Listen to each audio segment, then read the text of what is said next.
నిన్న కవిత గారు రాహుల్ గాంధీ గారిని ఉద్దేశిస్తూ ఎన్నికల గాంధీ దారి తప్పి హైదరాబాద్ వస్తున్నారని మాట్లాడుతున్నటువంటి నేపథ్యంలో ఎవరు దారి తప్పినారో ఈ రాష్ట్ర ప్రజలకు తెలుసు, ఈ దేశ ప్రజలకు తెలుసు.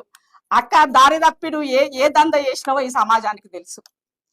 4000 కిలోమీటర్లు పాదయాత్ర చేసి ప్రజల యొక్క మంచి చెడు స్థితిగతులు, ఈ దేశం ఎలా ఉన్నది, దేశ ప్రజలు ఏం కోరుకుంటున్నారని తిరిగినటువంటి ఏకైక నాయకుడు రాహుల్ గాంధీ గారు.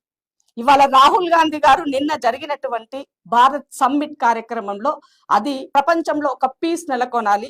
ఇవాళ వైవిధ్యాలకు ఏ విధంగా ఇది ఏమంటారు ప్రజలు ఇబ్బంది పడుతున్నారు, అలాంటి అంశాల పట్ల ఒక వేదికగా వస్తే ఆ వేదికకి గెస్ట్ గా తను వచ్చి తను చేసినటువంటి అంశాన్ని మీరు కనీసము మీ భాగస్వామ్యం లేకపోయి ఉండొచ్చు, కనీసం దానిని రిసీవ్ చేసుకునేటువంటి మనసు కూడా లేదన్నది అర్థమైంది. కరెక్టే, మీలాగా అధికారం ఉంటే ఏ భవనాలలో తిరగాలి, ఏ ఏసీ రూమ్లలో ఉండాలి, ఏ వజ్రాలు కొనుక్కోవాలి, ఏ బంగ్లాలు కొనుక్కోవాలి, ఏ భూములు కబ్జా పెట్టుకోవాలి, ఇవాళ ఏ దేశాల్లో ఎక్కడ పెట్టుబడులు పెట్టాలి, ఎవరి యొక్క అస్తిత్వం లేకుండా చెయ్యాలి అనే విధంగా ఎన్నడూ రాహుల్ గాంధీ ఆలోచించలే. కరెక్టే, కాబట్టి రాహుల్ గాంధీ ప్రజల మనిషి కాబట్టి, నిత్యము ప్రజల కోసమే తాపత్రయపడేటువంటి వ్యక్తి కాబట్టి ఇవాళ అధికారం ఉన్నా లేకపోయినా ప్రజల మధ్య నిలబడుతున్నాడు. ఇవాళ కశ్మీర్ లో జరిగినటువంటి ఇన్సిడెంట్ పట్ల కనీసం స్పందించేటువంటి హృదయం కూడా మీకు లేకపోయింది, మీకు గాని మీ అన్నకు గాని.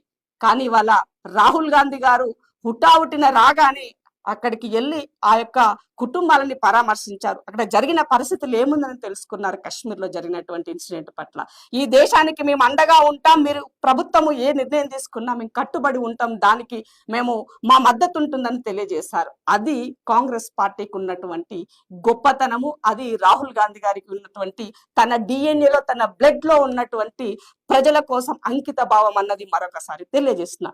మీకున్న అంకిత భావం ఏంటి?